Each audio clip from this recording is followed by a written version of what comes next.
A cool autumn morning brought a crisp chill to the air as a city bus rumbled down the bustling streets of downtown.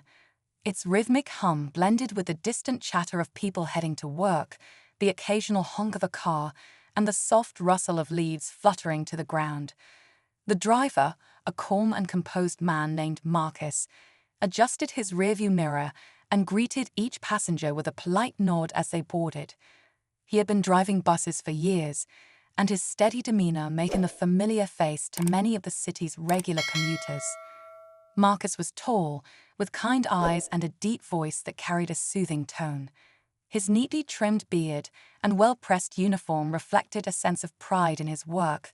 He approached every day with gratitude, understanding that every interaction, no matter how brief, could leave a lasting impression. To most, Marcus was just a bus driver, a reliable presence who got them from point A to point B. But there was more to Marcus than met the eye, a fact unknown to the passengers he transported daily.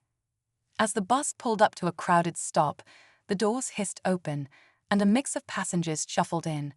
Among them was a sharply dressed man in his mid-30s, holding a sleek briefcase and wearing an expression of impatience. His name was Daniel. He moved briskly, as though the world owed him time he couldn't afford to lose. With a quick glance around, Daniel found an empty seat near the front, close enough to Marcus to let out an audible sigh of frustration as he settled in. The bus lurched forward, weaving through traffic, and Daniel's irritation seemed to grow with each passing second.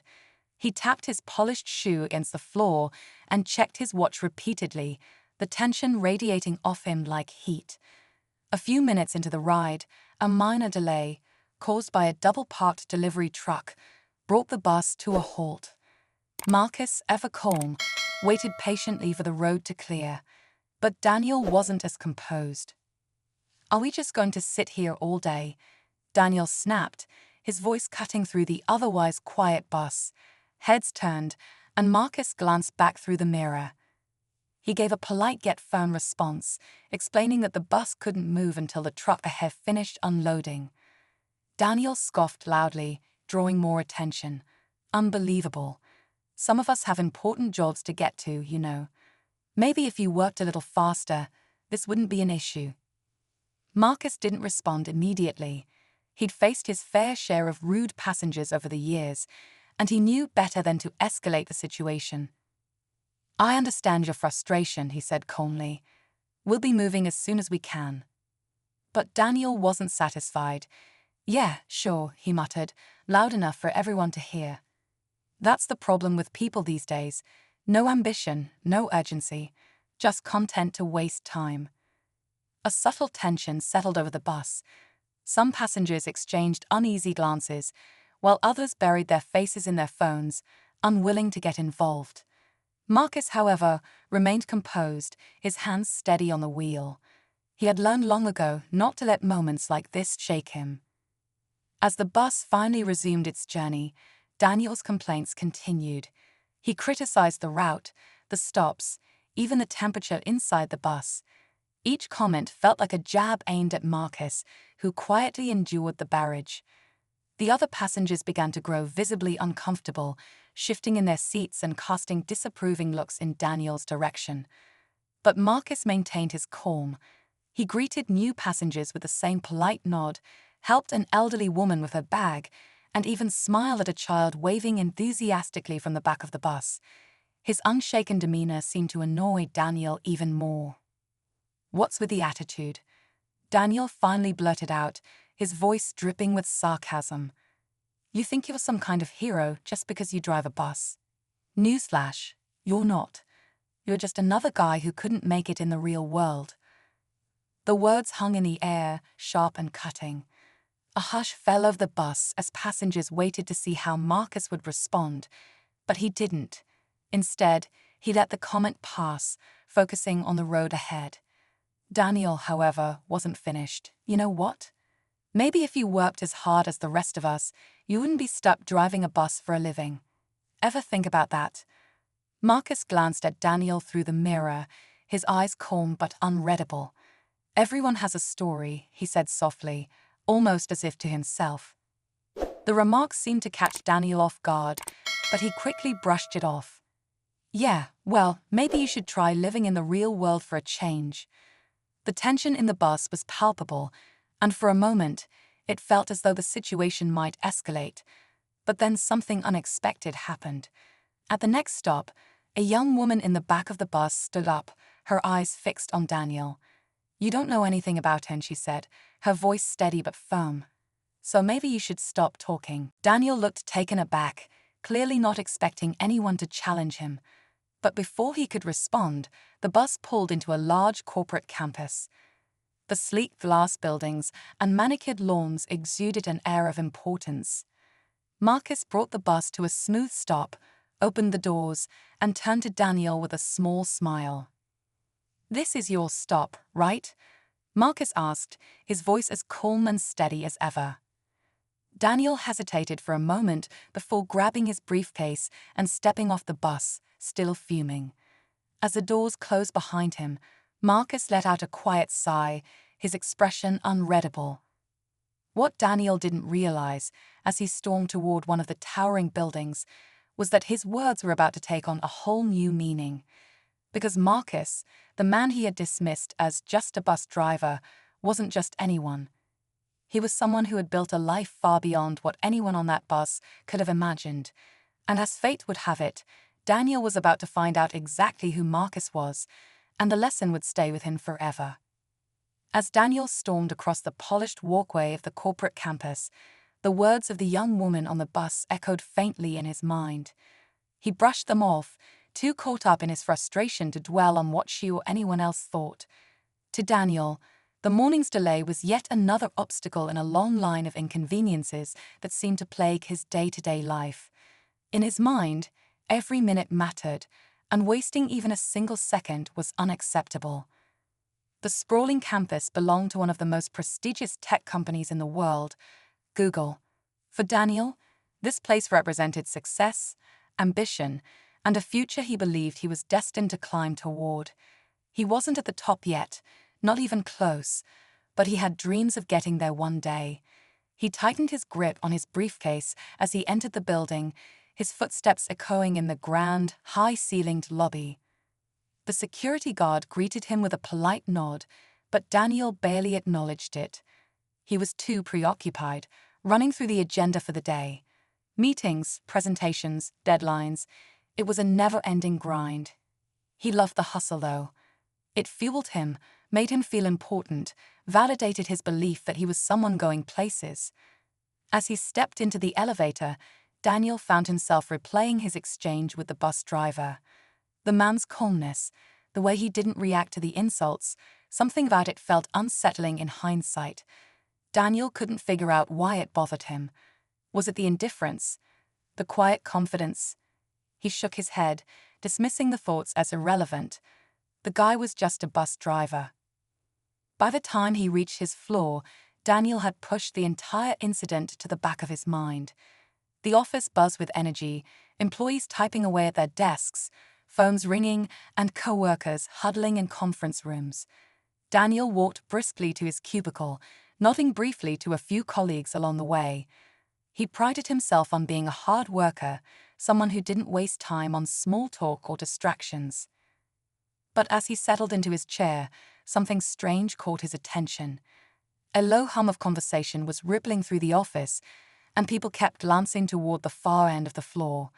Curious, Daniel leaned back slightly, trying to see what was going on.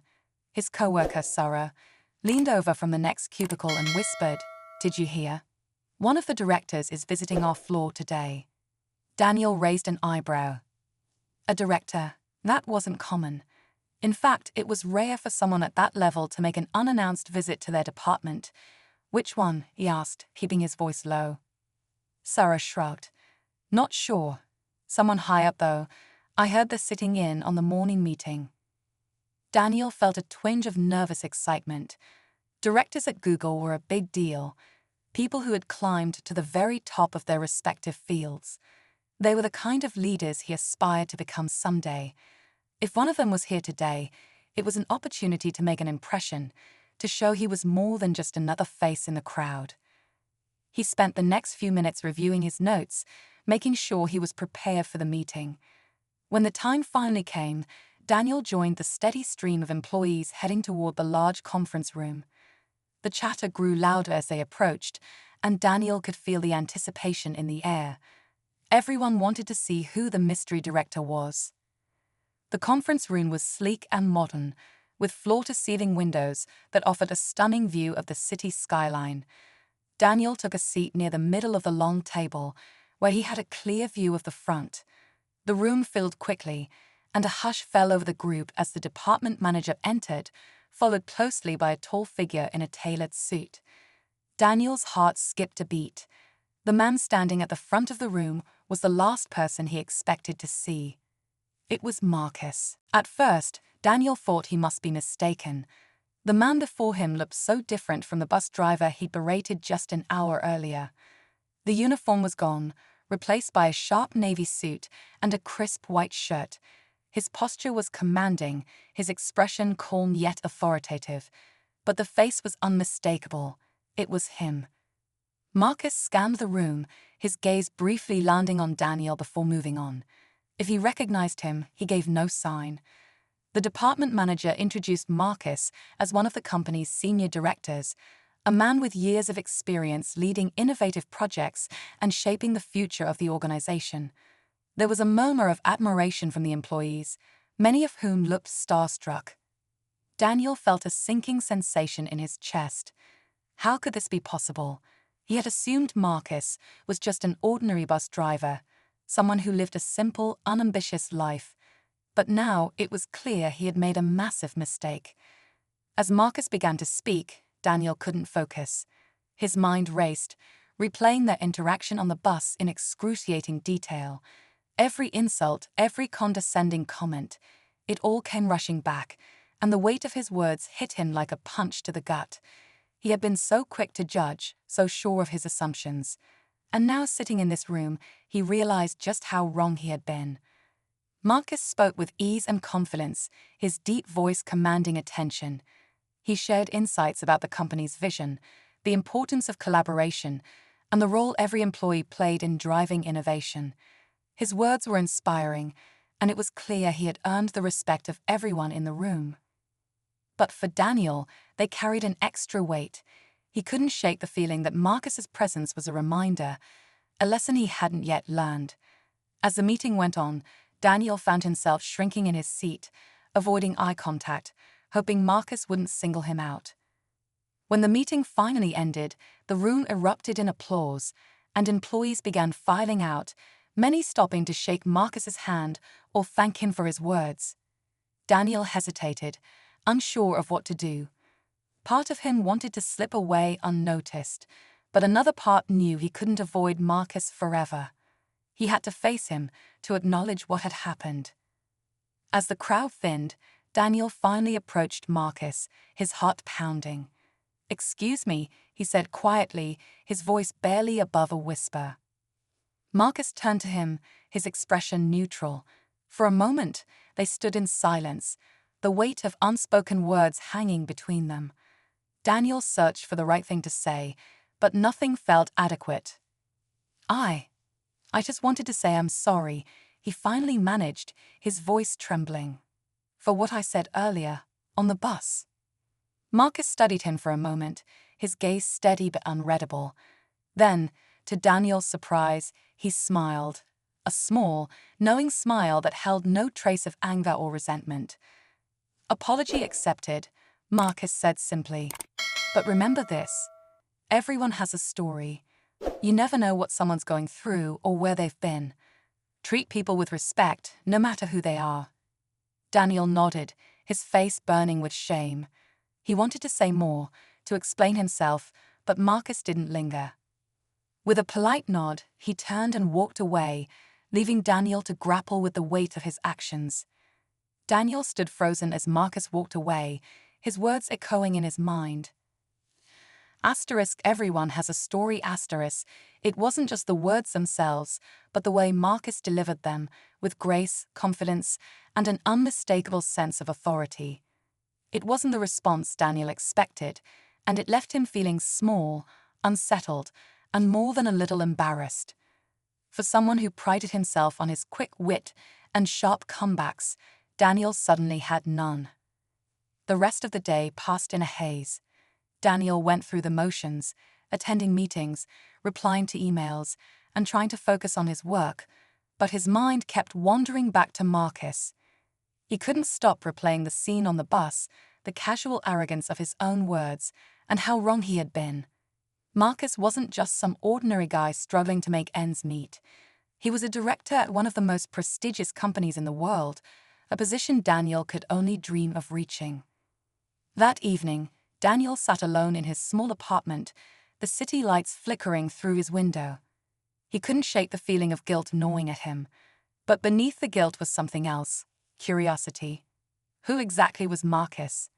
How did a man who clearly had the world at his feet end up driving a city bus? And why did he seem so unbothered by Daniel's insults, as though they didn't even scratch the surface of who he was? Daniel pulled out his laptop and began searching. He typed Marcus Google Director into the search bar, hoping for some insight. It didn't take long to find him. Marcus had a LinkedIn profile, an impressive one. Daniel scrolled through the page, his jaw tightening with every line. Marcus had degrees from top universities, years of experience leading major projects, and a reputation for being not just brilliant, but also humble and approachable. What stood out most, though, was the section about his personal life. Marcus was deeply involved in community service.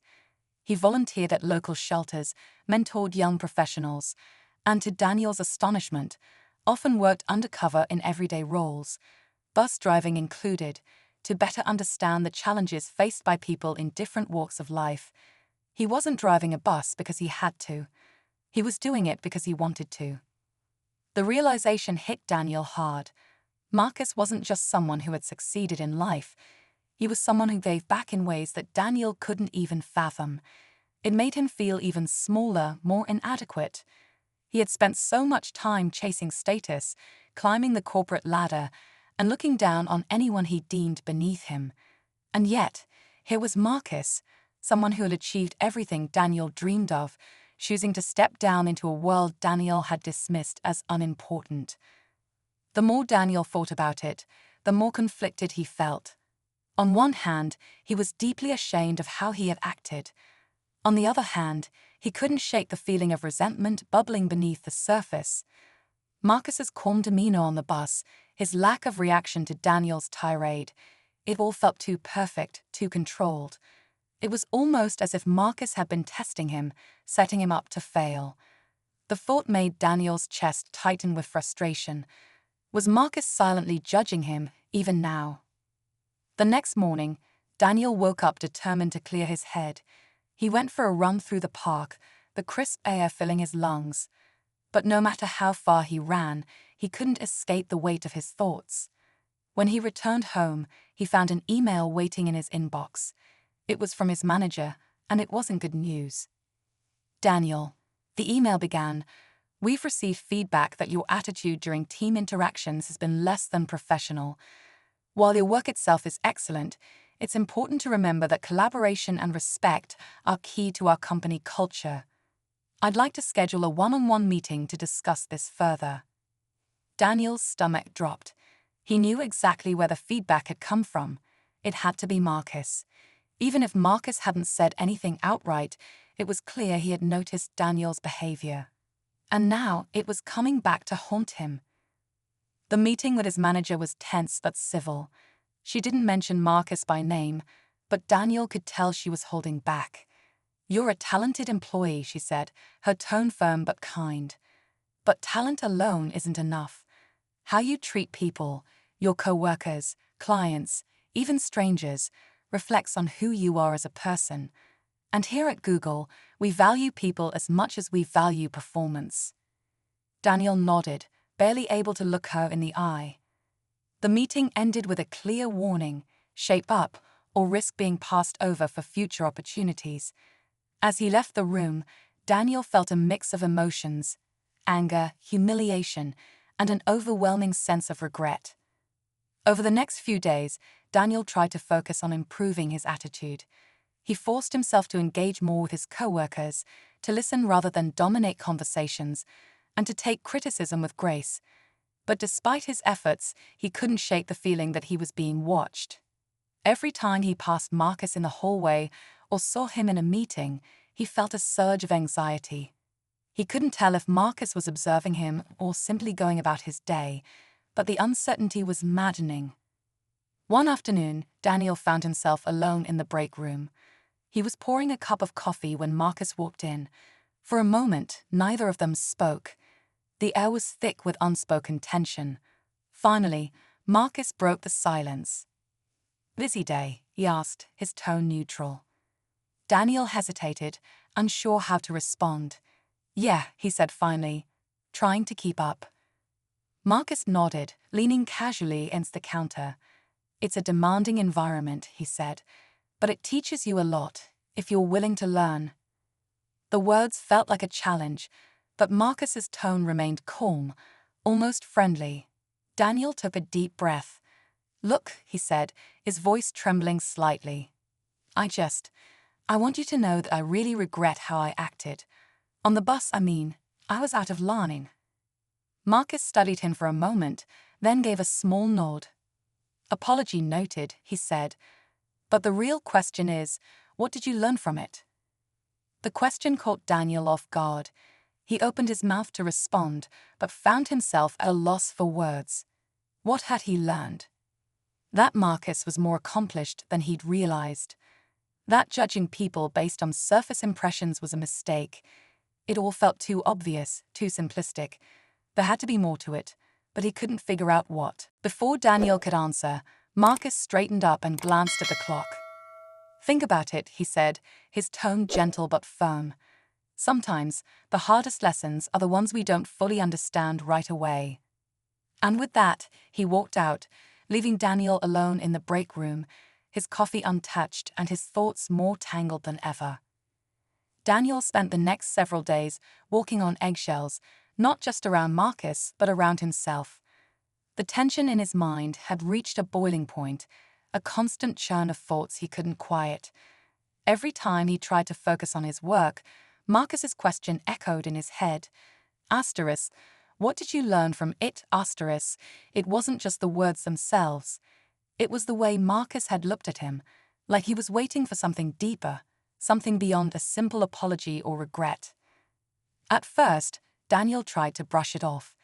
He told himself that the incident on the bus was in the past, that he had apologized and done what he could to make amends. But no matter how hard he tried, he couldn't escape the feeling that this was about more than just that one moment. It was as though Marcus had held up a mirror to Daniel's life, forcing him to confront parts of himself he didn't want to see. At work, Marcus continued to be a quiet but powerful presence. He didn't micromanage or demand attention, but his influence was felt in every meeting, every project. People respected him, not just because of his title, but because of the way he carried himself. He listened intently, asked thoughtful questions, and made everyone feel like their contributions mattered. It was the kind of leadership Daniel had always admired, but now it felt like a constant reminder of how far he had to go. One afternoon, Daniel was called into another meeting, this time with a group of senior managers and directors. His team was presenting a new proposal, one that Daniel had worked tirelessly on for weeks. It was his chance to shine, to prove himself, to show that he was more than the mistakes he'd made. As the meeting began, Marcus entered the room and took a seat at the head of the table. His presence immediately shifted the atmosphere. The room fell silent, all eyes on him as he opened his notebook and scanned the agenda. Daniel felt a pang of nervous energy, his palms slick with sweat. He avoided looking directly at Marcus, focusing instead on the notes in front of him. The presentation started smoothly. Daniel's manager introduced the project, outlining its goals and potential impact. When it was Daniel's turn to speak, he took a deep breath and launched into his portion of the presentation. He spoke with confidence, explaining the key details and addressing potential challenges. But as he spoke, he could feel Marcus's gaze on him, calm and steady, like he was assessing not just the project but Daniel himself. When Daniel finished, there was a pause. Marcus leaned back in his chair, his expression thoughtful. "It's an interesting proposal," he said finally. His voice was measured, neither overly critical nor overly enthusiastic. "But I have a question." Daniel tensed, his heart pounding. He nodded, bracing himself. "Of course, what is it?" Daniel hesitated, struggling to find the right words. How do you do it? How do you stay so calm, so focused, even when people are, when asterisk by asterisk was, out of line? For a moment, Marcus didn't respond. He simply looked at Daniel, his gaze steady and thoughtful. Then he smiled, a small, knowing smile. "It's not about staying calm," he said. "It's about knowing what matters. When you know who you are and what you stand for, the noise doesn't bother you. It's just noise." Daniel felt a lump rise in his throat. "But how do you figure that out? Who you are, I mean." Marcus leaned against the table, his posture relaxed but his tone serious. "It's not something you figure out all at once. It's something you learn over time. Through experience, through mistakes, through listening. And sometimes, through moments like the one we shared." Daniel looked down, his face burning with shame. "I'm sorry," he said again, his voice barely above a whisper. "I don't know why I acted that way. I guess I just..." Marcus raised a hand, cutting him off gently. "You don't have to explain," he said. "What matters is what you do next. Growth isn't about what you've done. It's about what you're willing to do to be better." The words hit Daniel like a bolt of lightning. They weren't just advice. They were a challenge, a call to action. For the first time, he felt like he understood what Marcus had been trying to teach him, not just about respect, but about perspective, about seeing beyond himself and understanding the bigger picture. As Marcus walked away, Daniel felt a strange mix of emotions: relief, gratitude, and a deep, lingering sense of urgency. He didn't know how, but he knew he had to prove to himself, and maybe even to Marcus, that he could be better, that he could learn, that he could change. Daniel spent the next several weeks in quiet introspection, applying himself at work and trying to embody some of the lessons Marcus had subtly imparted. He volunteered for tasks that required collaboration, sought feedback from his team, and made a conscious effort to listen more than he spoke. Slowly, he started to notice small changes. Colleagues who once avoided him now included him in conversations. His manager seemed more relaxed around him, and his projects were being met with more enthusiasm. But even as things seemed to improve, Daniel couldn't shake the feeling that something was unresolved. It wasn't just about his behavior at work or even the incident on the bus. It was deeper than that, something about Marcus himself. There was a layer to Marcus's story that didn't quite fit. Why, out of all the ways he could have connected with people, did he choose to drive a city bus? And why did it feel like Marcus had been waiting for him that day, almost as if their paths crossing was more than coincidence? One rainy evening, as Daniel was finishing up some work at the office, he noticed Marcus in a nearby conference room. The lights were dim, and Marcus was alone, staring at a screen filled with data. Normally, Daniel wouldn't have approached him, but something about the scene drew him in.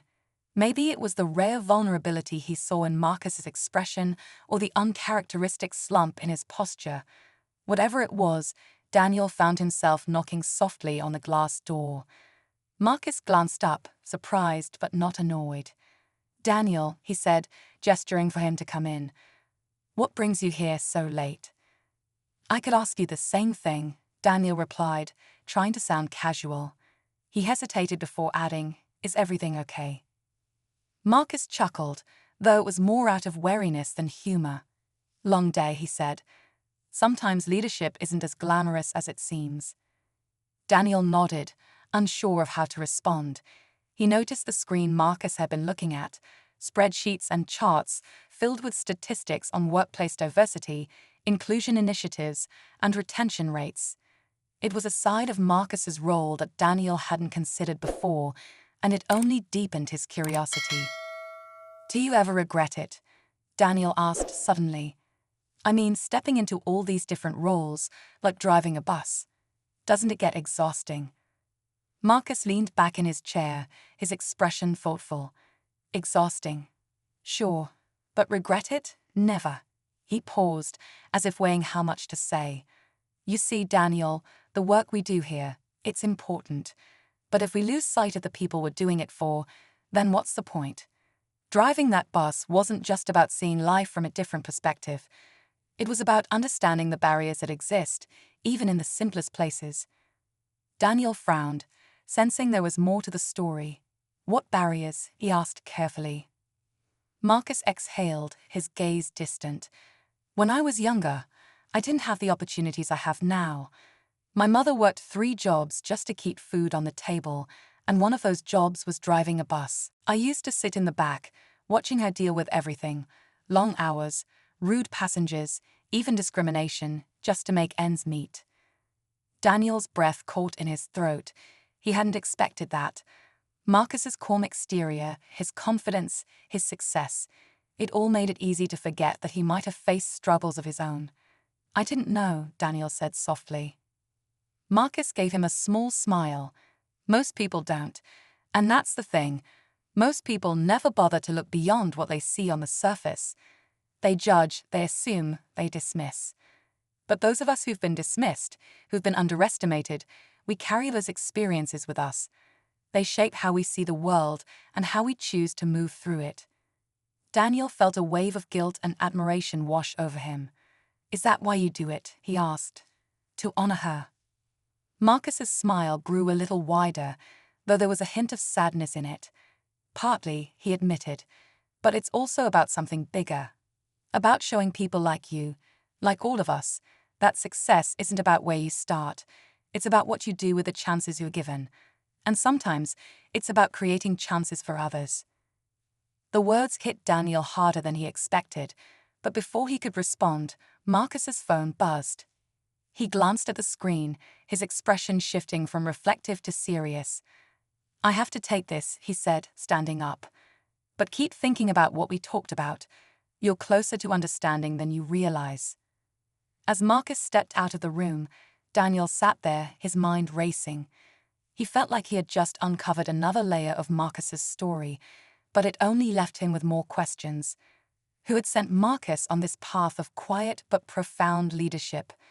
Was it his mother? Was it his own ambition? Or was there something else driving him, something that Daniel couldn't yet see? The next morning, Daniel arrived at work feeling more determined than ever. He threw himself into his tasks, not just to impress others, but to genuinely make a difference. He wanted to be the kind of person who could stand in a room with someone like Marcus and hold his own, not out of arrogance but out of mutual respect.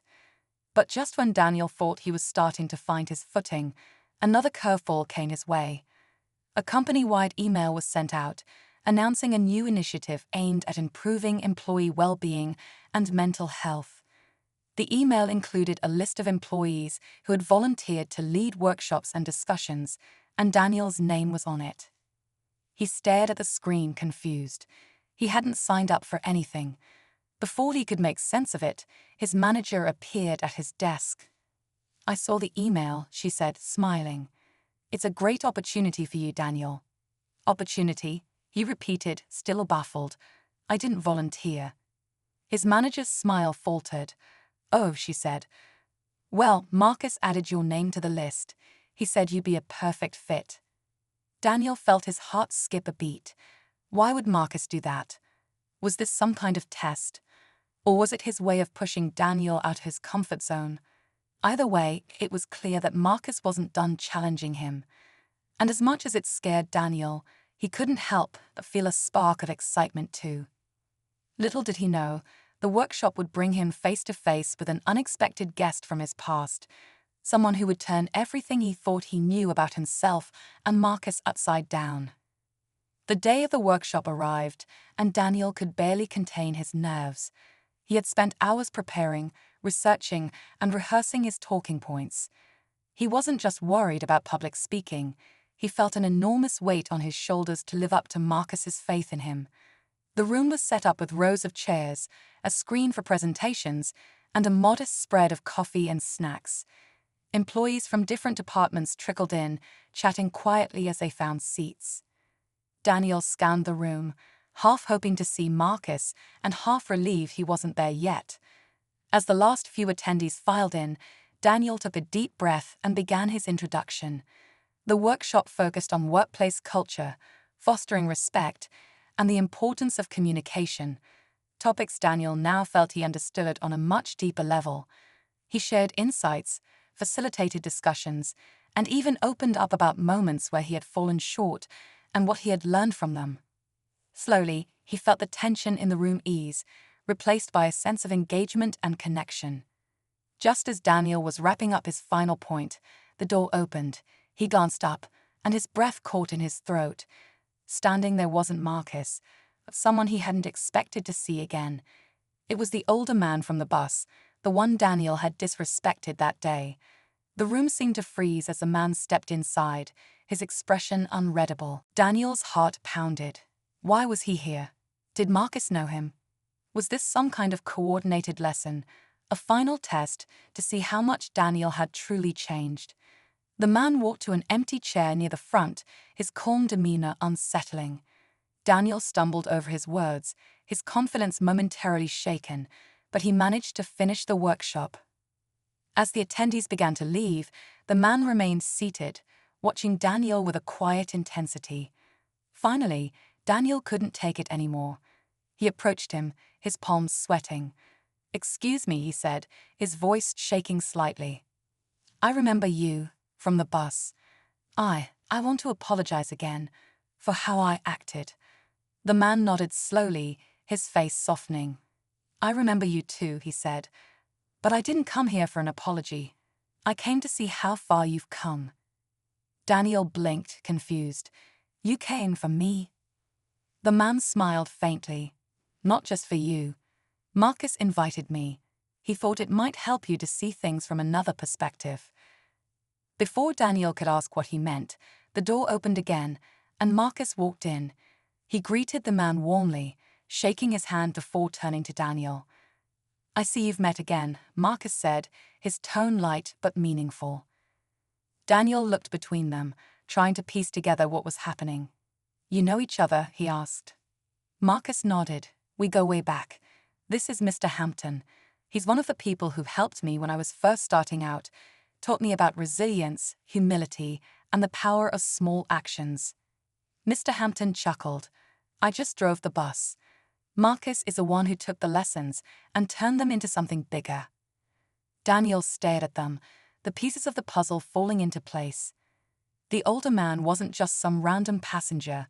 He had been a mentor to Marcus, someone who had shaped the man Daniel now admired. And now, through a twist of fate, Daniel had been given the chance to learn from both of them. Marcus placed a hand on Daniel's shoulder. "Life has a way of connecting the dots, even when we don't see it at first. The question is, what do you do with those connections?" For the first time, Daniel truly understood what Marcus had been trying to teach him. It wasn't just about respect or growth. It was about seeing the humanity in others, recognizing the threads that bind us together, and using those connections to make a difference. As they left the room, Daniel felt a sense of clarity and purpose he hadn't experienced before. But just as he was about to thank Marcus for everything, Mr. Hampton turned to him with a wry smile. "You know," he said, "I've seen a lot of people come and go over the years. Some rise, some fall, but you've got potential. Just don't waste it." Daniel nodded, his throat tight with emotion. He didn't know what the future held, but he knew one thing for sure: he wasn't going to waste the opportunities he'd been given. And as he walked out of the building, flanked by Marcus and Mr. Hampton, he realized that the journey was just beginning. As the three men exited the conference room, the building was quiet, with most employees having left for the day. The air outside was crisp, the faint hum of the city filling the spaces between their footsteps. Daniel glanced at Marcus and Mr. Hampton walking beside him, feeling the weight of the moment. He wanted to say something profound, something that could capture everything swirling in his mind, but he couldn't quite find the words. They paused just outside the doors. Marcus checked his watch, then gave Mr. Hampton a knowing look. I think it's time, Marcus said, his voice calm but with a hint of finality. Mr. Hampton nodded, reaching into his jacket pocket to retrieve a small, worn notebook. He handed it to Daniel, who hesitated before taking it. The cover was soft leather, the edges frayed from years of use. "What's this?" Daniel asked, running his fingers over the cover. "It's something I've carried for a long time," Mr. Hampton said. "Lessons I've written down, things I've learned, and things I've taught others. Marcus had one too, back when he was just starting out. Now it's your turn." Daniel opened the notebook carefully, flipping through its pages. The handwriting was neat but varied, as if different pens had been used over the years. Phrases like lead with humility, everyone you meet has something to teach you, and strength isn't in avoiding mistakes. It's in learning from them, stood out, each line carrying a weight of experience. "I don't know what to say," Daniel murmured, overwhelmed. "This feels like more than I deserve." Mr. Hampton smiled. "It's not about deserving it. It's about what you'll do with it. Take it, read it, and add to it when you're ready. One day, you'll pass it on to someone else." Daniel clutched the notebook tightly, the significance of the gesture sinking in. This wasn't just a collection of advice. It was a legacy, a bridge connecting him to the wisdom and struggles of those who had come before.